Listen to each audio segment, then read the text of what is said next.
You may hear me talk a lot about the 5% and the 95%, and I often don't stop to explain what the fuck I'm talking about because, you know, most of you guys out here are here regularly. It's very rare that someone new will wander in.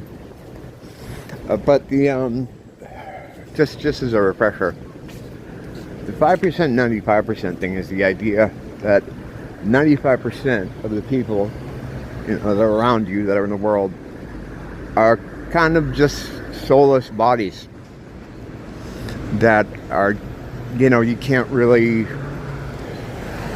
only get a certain amount out of the classic NPC idea. They run off scripts. They don't have any divine energy. They're not connected to the Father in the way we are. And their awareness is very low. If you don't follow the narrative around them, they'll correct you on that. Usually in 3 stages: ridicule, anger, and then dismissal. Always that way. But why do they exist? Why is it like that here? Well, I think, anyway, in my opinion, when this place was first conceived or created, it was meant to be sort of an incubator for the progeny of the divine, which is what we are. All of the 5% of those with souls that have a divine connection to the Lord understand the situation of spiritual war, or will come into understanding it. This place was meant to a place for us to learn, for a place for us to grow. And that's why there is time here, because things can't evolve and grow without time. So while there's not time really anywhere else, we have time here. So originally, and I've heard people in the past, people in these circles say it was meant to be a school or a training place. Matt from Quantum of Conscience used to refer to it as a Spartan training ground. And there's certainly the idea that it's a bit of a rigorous one. At times it feels like almost a torture chamber, and I'm gonna get to that, put a pin in that. But yeah, so when this place was created to test those of us who are the child of God, and when I say child, I mean child, we're all just one being split into different points of attention, observing ourselves. And those different points of attention, think they're individual people. Like, you know, Bob or Larry or whatever, but they're actually, we're all one being, just a different point of attention. Points of attention is expressing themselves as individuals. I think David Icke used to say. David Icke. Aaron Haywood was saying, I am David Icke. Under a disguise, someone's telling me that. I think that's awesome. I love Aaron. I still do. But anyway, the idea being that if we're a divine being, we got to learn tests, and we're going to be split up into all these different bodies. We need to have the people here that are going to teach us these tests. So the way we have to learn these like interpersonal things, working with people, learning how to control our empathy, emotions, and stuff. Logic dictates everybody can't be the child of God, because there's one child of God, despite even though being split up in all these different bodies. So you have to have people here that look like you, that you think are like you, but are not like you. They're run by the OS, the operating system that's in place here. So that's what they used to be for. And there used to be, in my opinion anyway, there wasn't as many, because they didn't need that many out. They just needed to generate them for enough people to help the 5%. I'm thinking there might have been under 10%. No, actually, maybe 20%. There was a lot less people here, right? And that's how things were, relatively, in my opinion. Then the caretakers of this space, those that were kind of running the show, revolted. They felt like, well, instead of training or nurturing the child of the divine, who has all this power, all this energy, you know, they're jealous of you. All the other things that are out in the astral realm, whether it be demon or angel or whatever, they're jealous of you because you're more powerful and more important than they are. So anyway, the guys working for God, his dudes, decided, hey, if we instead of nurturing this being, the Lord's kid, we could suck off their energy and empower ourselves here in this material realm to be like our own gods, to be our own kings and queens. We could rule this place in the material realm. All we have to do is suck off their energy, drain their energy. The music teacher, of all people, kind of put this plan together, and a third of the staff went with him. Why? I still don't know. I guess he was a charismatic kind of leader, or led them into a direction where they, you know, why work for God? Why be a slave up in heaven? You could be a master here in this world, and we can keep that, his progeny, here forever. Why doesn't God step in? Excuse me.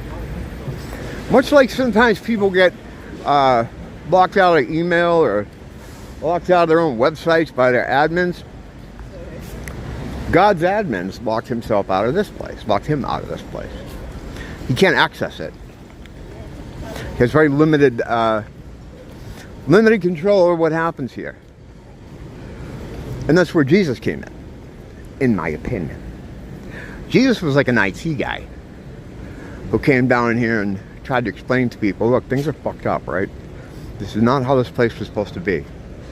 You're supposed to be learning, nurturing, growing. You know, God loves you. You're his kid. You know, this hellscape isn't what you're meant for. And try to explain to them, if you follow me, you follow my word, you follow what I'm telling you, you can get out of here. Oh, and by the way, you're super powerful and you can use all these miracles that I'm doing, you yourself can do. Now that stuff was taken out of the Bible. There's some of it in the books of Enoch. The book of Enoch, that was kind of weird. Like how they found the Dead Sea Scrolls in the early 90s.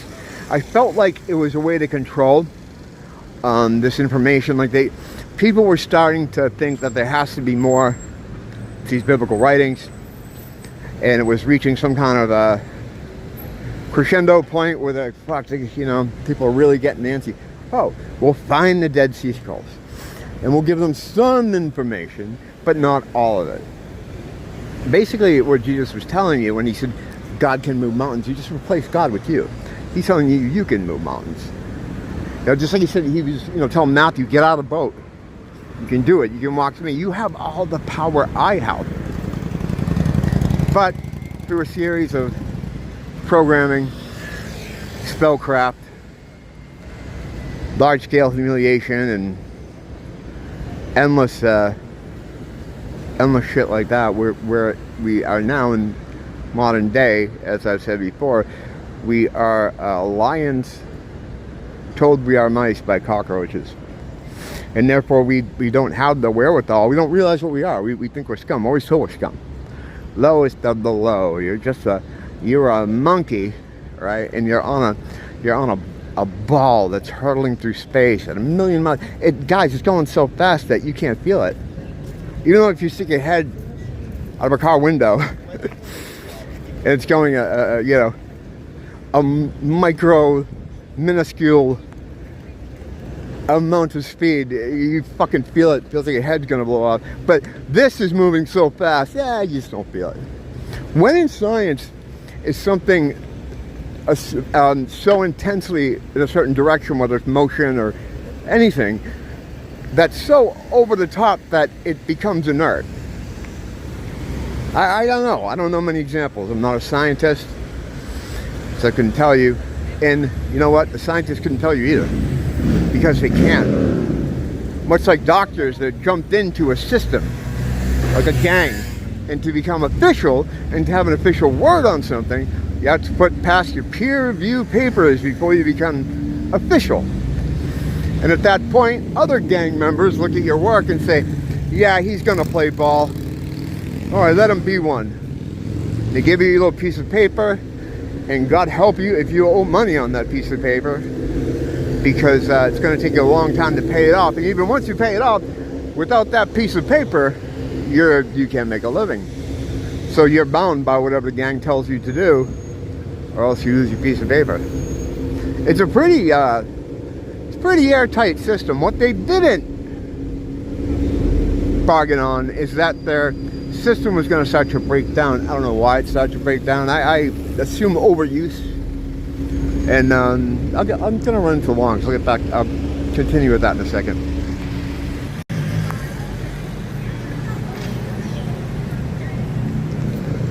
This thing is weird. Like, I don't know what this is, but when they thought they were going to have crazy riots here on the time of the George Floyd thing, and they had none, which is why they brought in all the people they did now.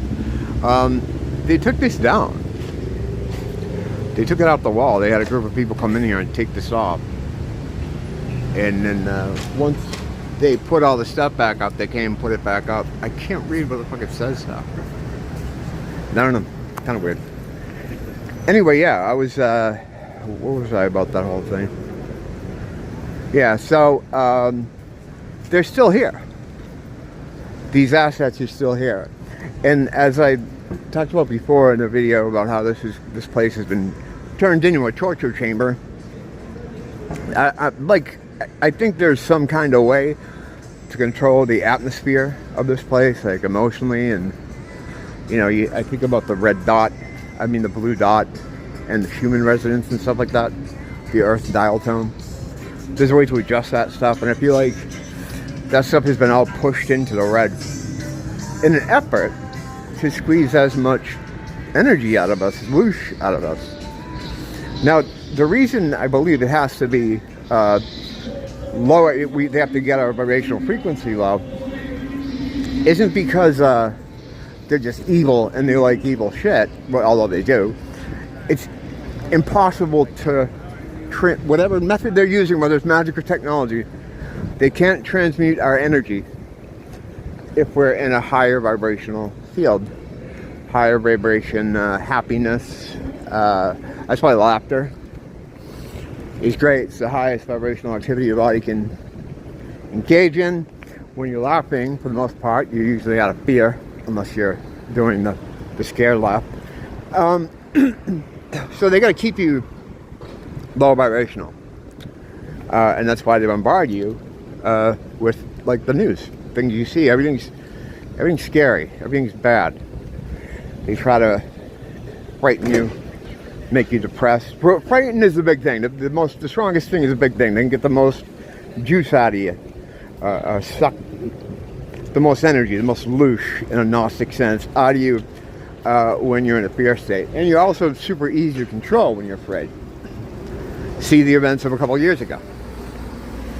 So they got to keep you in that level to pull all this out of you. Now, whatever they're using to do this, they're not creating power. They're simply taking the power from us, transferring it to them in some way, and then they use our energy to create this fucked up world that we have. When they want us to create something, I'll give you an example. They wanted a pandemic, right? So they bombard you for years prior with all these movies, and even up to right before it happened, there were these eerily similar films that came out depicting what was about to happen, and that still happens now.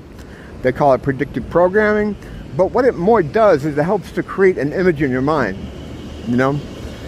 Because your imagination is the back end of reality. It's what creates everything, what makes it all happen. So in your mind, when you hear pandemic, right? And you think of all those things from the movies, you know, plastic on houses, people having to cover their faces, all this other kind of stuff. That's all in your mind now. So now you start creating that using your imagination, and it comes out here on the screen. You know, that's basically the basis of how magic works. You imagine something in the ether, and then it comes out here. No matter what school you're with, no matter what kind of, you know, it doesn't matter what you're doing, the curly shit, whatever. It's all the same. So, what they do is they fill our heads with the way they want this world to be. And they give us cues through movies and films or TV, whatever the fuck it is, to get us to think the way they want to, so they can then create the world that they want us to be in. And the world they want us to be in is set out to extract even more loosh from us. So it's the Ouroboros. I mean, it's a snake eating its tail. So whatever they use has begun to break down. Well, at least it's my theory anyway. That's the thinning veil we're starting to see through the veil. Biblically, the scales coming off the eyes. I don't know if that's all it is, though, because I know I'm not really good with astrology, which is, you know, I wish I was, but I guess the way it is that we're coming to the end of an age and the end of a cycle at once, which may make things a little more rocky for them as far as maintaining the illusion that's in place. But at any rate, whatever's causing it, we're starting to see through it. And then you have the internet on top of it, which we're able to talk about these things back and forth really quickly. Although you'll find when you try to exchange information about this kind of stuff, whether it's online or in person, this even happens, you'll get run interference on. Talked about it before. Like, you know, I'll just be talking to one of my friends here, one of my esoteric friends, about what's going on, exchanging information, and people will walk right up to us and try to break us up. One of my friends that works at a store, we're exchanging some information, and some lady came up and started screaming about how she's a cunt and all this. It's weird. Because what it is, it's almost like when your body gets a cut, your white blood cells rush to fix that cut. When you start to exchange information, it becomes a cut in the system. It's a danger to the system. It's something that has to be fixed. I used to think that these beings, whether it be demons or whatever the fuck they use, did it in an anonymous way. They do move to fix you, to fix the cut, sort of autonomously, but they also know everything about you. You know, they know a lot about you. They know everything about you. It's fucking weird. But this video is about to go into 10 different directions, so I want to kind of pull it together. So, when the new management took over, they just pulled them all out. They threw them all out there. All these extra, what were to be helpers or facilitators and tests, and they just threw them all out there. They do whatever they say. That's why when they say everybody get in your house and put a mask on, most people do. And their job is to try to kowtow those of us that have a soul, for conversational purposes, just as shorthand, to go along and do what they do, because the more of us, they don't get anything from them. They're not getting anything from all these people out here, 95% of them. They don't get nothing from them. It's us, the 5%, they get the shit from. They get the energy to run this whole fucking place off us. We're very powerful, very, very powerful. We just can't realize it because of things that are in place. I mean, our bodies have a lot of governors on them. It's a whole nother subject that I'm going to sway from. But basically, we're limited by a lot of the things they have on us here physically. even these suits we're in are limited, and they put additions on it to keep certain things from happening or keep us from being able to do certain things. Because well, basically these bodies are just an antenna. We're broadcasting our frequency to it, and to all these different ones, you know. It's like a sliver of creation. And people have always said that the greater part of us is actually somewhere else. It derives from our home dimension, which I believe is the fifth. So while we're there, we're broadcasting to here. You know, a small amount of us. I've always kind of wondered, well, is there anything we can do from the home dimensional perspective, or are we? I don't know. I mean, are we like? Is it like some kind of Matrix thing where we're like, well, we can't mess with him when he's in the tube. If we try to mess with him here, he'll lose all his, he or she or whatever, the child will lose all its frequency that's currently in the incubator. You know what I mean? Like, I think about that, what exactly this stuff looks like. I can't, of course, conceive of what any of this stuff really looks like, or what we really look like. It's a whole different visual language that we don't understand. I think the closest you can kind of get to it is those DMT trips to really understanding what it is, and the dream world as well. There's a lot of cues you can take from the dream world, but I think the dream world, it tries to ape us here as closely as it can. I don't know if this has a security measure or just a means of trying to make things more palatable for the whole. Dreams, to me, and this is staying away from another subject here, they're like little tasks. You know, you got to solve these little tasks, but when you're doing them, right, you may perceive yourself to be in the body you have, but you don't have any of the constraints. Like, I just go through walls, or I go through all kinds of things. I don't feel my arms and legs. I never have aches and pains, things like that.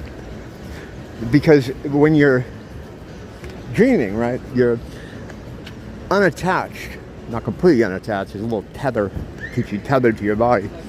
You're out of your body.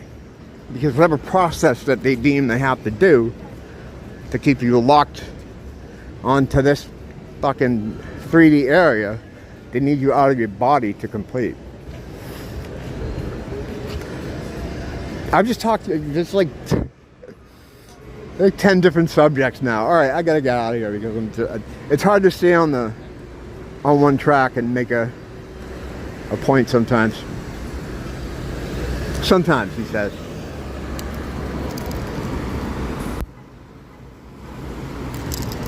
Thanks for dropping in, as always. Until next time, don't blame the teacher. Blame the school.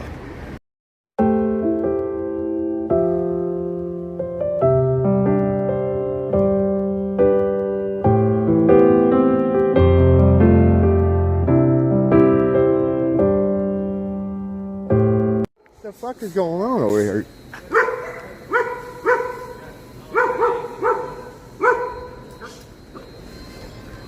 Hey, is it safe to come through here or what? Is everything cool? You got dogs everywhere? I'm just trying to walk here. Jesus Christ. Dogs here, dogs there. What the fuck, guys? You can't have them jumping at people. What the fuck? Oh, yeah. Sitting out there with them trying to intimidate people or something. Trying to intimidate people? Fucking asshole.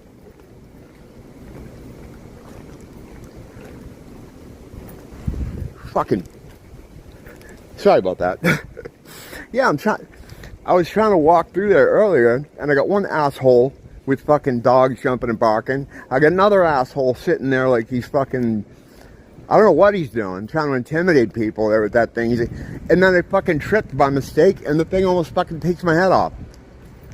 It's like, what the fuck are you doing? These are public walkways, you asshole. They're public walkways. I mean, you shouldn't be blocking.